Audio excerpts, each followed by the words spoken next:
This recording is for Primary Math 6. This is an introductory recording because I would like to say a few things to you about how you use this section and what really also what you do after Primary Math 6. So let me briefly explain this about Primary Math 6. First off, there are class recordings, and these I would like you to watch all of these each week. You may find within one that you can fast forward through something if I'm explaining it for a long time and you already understand it, but I would like to encourage you to watch each of the class recordings each week before the week starts, before your student starts. The second thing I have posted here online are the solutions recordings, and those are I'm working out and talking through the solution of every word problem in the word problem section of the intensive practice book, also all of the challenging word problems books. And I would say this to you: if you're working a word problem and you think, I can do this, but it sure seems hard, you might check the recording. It's possible that I'm working something a little easier than you were trying to make it to be or you thought it was going to be, and that watching the recording would be a helpful thing. The next thing I want to talk to you about might seem strange, but it's a question, what's next, as in after Primary Math 6. Now, that may seem like an odd question to ask in the introduction to Primary Math 6, but I'll tell you why I'm talking about that now, and that is simply because it will define a little bit about how you do this year. When, depending on what you want to do next, you will want to handle this year one of two ways. It is my experience, as I've completed Primary Math 6 with all 4 of my kids, and as I've seen them go to the next math classes after that, Primary Math 6 can be used as a pre-algebra program. Remember, pre-algebra basically is whatever prepares you for algebra. And after you leave Primary 6, you could consider yourself to be prepared for algebra. I have 2 topics that I think you should practice more on, and that's not the topic of this recording, but basically integers and exponents. And so if you would like your child to go from primary math straight into Algebra 1, then I would suggest you do some practice on these topics, and in fact I will include these in this course just as supplementary.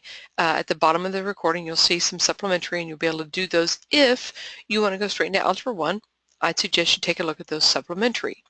If you would rather, if Primary Math 6 is something your child can do, but either because considerations, let's say that it is pretty difficult and they're just kind of barely getting through it. Let's say that their school grade is young, and I'll talk about that in a minute. If they're young according to their grade level, or if their maturity is just young. And by that I mean maybe they attention span, work ethic, their ability to think abstractly.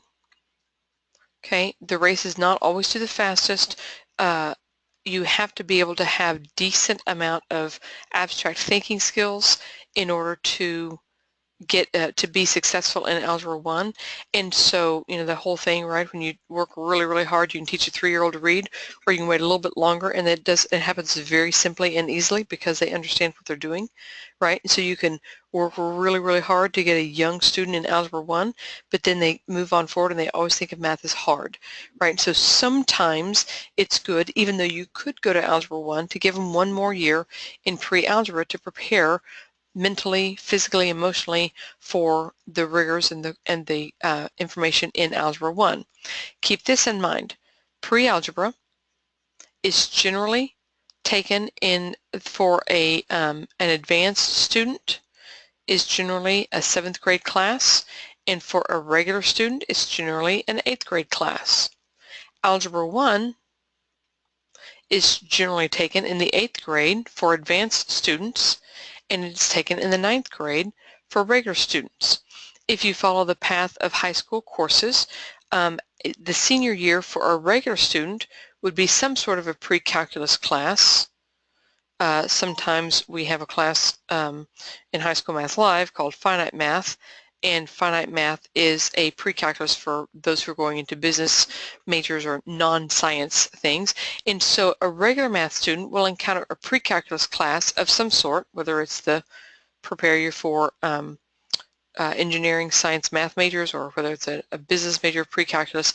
They would encounter that in 12th grade, and only if you have taken pre-algebra in the 7th grade are you ready for Calculus 1 in the 12th grade. So one question, believe it or not, it's time to start thinking about high school graduation. If your student is going to take Calculus 1 in the 12th grade, then they need to do pre-algebra in the 7th grade to prepare for that. So let's say you have a primary math 6 student and you got started on primary math late, you didn't do Singapore math early on, you feel a little bit behind maybe, and let's say your student is a 7th grader finishing primary math 6. Well, by my calculations, they could, if they were mature enough and ready for it, go straight into 8th grade. Of course, if they're going to go into 8th grade, but they could go straight into Algebra 1 with, as I said, a little bit of supplemental work, either squeezed in this year or done in the summer or over Christmas break or spring break or whatever. But they could go into Algebra 1 in the 8th grade, and not only would they be caught up, notice they're doing primary 6 in the 7th grade, but they would jump right to the advanced track in the 8th grade. Or after 7th grade, they could say, you know what, we don't feel strong at math, we don't feel like we're on an advanced math track, regular math track is plenty good for us, and so they could take pre-algebra in the 8th grade, and then they would go ahead and take Algebra 1 in the 9th grade, and they would be all regular math, and they would be certainly solid in their background and ready for the next thing. So if you're going to go from primary math 6 into pre-algebra, then you don't have to do the supplementary material, and although I don't want you to take an easy year by any means, I'd like you to work and make sure you do good word problems and all that kind of stuff, but just know if you're planning to take pre-algebra next year, that all the material we see in here will come up again, and this can be a good year for your child to enjoy math and have the foundation of math, but they don't have to have the big stress or the big push about math because they're going to see a lot of this stuff again next year. Please don't skip the word problems. They are such phenomenal thinking skills. You really need to keep going and do all of the work, but just know that if your student's missing some of them, and maybe it's missing more than you'd like the first time they go through it, that's okay, and maybe that's a good clue for you. Let's go ahead and do pre-algebra again. Not pre-algebra again. You've done primary math 6. Now go straight into pre-algebra. But if you have a student and you say, I know that they're 7th grade this year and they're doing primary math 6, but they're doing really well with it and they like math and they're pushing themselves to do well, and I see a lot of accuracy, a lot of good things, well, that student would be a candidate to consider for Algebra 1. And if they're going to do that, then you need to continue looking for that accuracy and looking for that good work ethic and looking for that abstractness that they're able to do, and then also looking for them to do the supplementary materials that we talk about at the end of the recordings. The very end of the recordings has the supplemental stuff attached. And then the final thing that I will say is this. In 2013, I started a company called High School Math Live. I actually started it before I had the idea of Singapore Math Live. And in fact, High School Math Live caused me to realize what I could do online, and I started Singapore Math Live larger because I realized that it could be done using the format that you see. High School Math Live is a little different. It actually is quite live. It is very much a live classes. We are online, so you don't have to drive. We have wonderful teachers who hold the students accountables, and they do all the grading. They hold the students accountable. So as you look towards next year, either pre-algebra or algebra 1, I would encourage you certainly to consider High School Math Live. And that's not to pressure you or to put that up as a litmus test for the year or whatever, but just so you know, there is help with high school classes, and it's even better than this because it is live and interactive, and it's done with your student instead of with the parent. So Singapore Math Live has been set up to be done with the parent, although certainly by 6th grade or by primary 6, there's a decent chance. I've got some students out there watching these recordings, and that's perfectly fine. You do what works well for your family and with your children. But in High School Math Live, we certainly go on straight to live classes.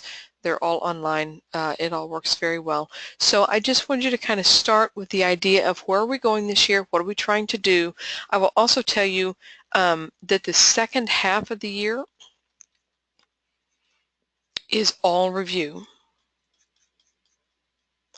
And so and it starts with basic topics, and it just goes bigger and bigger and bigger, and it goes back to another basic topic and gets harder and harder, and we just cover everything kind of one more time. So this first semester, we're going to jump in and learn some things and do some things, and the second semester you'll see things and think, wow, we've done this before. It's a little bit of a nice breath at the end of a very rigorous curriculum. And again, it'll be a good way to measure and kind of help you decide. That second half of the year will help you figure out, okay, are we ready for Algebra 1, or are we ready for another year of pre-algebra? And there's a lot of wiggle room. If you're doing primary math 6 all the way through 8th grade, you can still be regular math track of Algebra 1 in the 9th grade, as long as you consider this a course that you work hard on and do well with, and you complete it well, then you could certainly go into Algebra 1. So I think it's a wonderful thing that Primary Math 6 can carry you all the way to the first algebra class if you need it to. But for that purpose, of course, if you do that, you certainly need to do it extremely well and work on accuracy and work on the supplementary materials and do well with that. All right, so that is all I wanted to tell you for the introductory section. The next thing we will do is talk about the class recording for week 1. So when you're ready to start the first week of Singapore Math syllabus, you can watch the class recording. Thank you very much.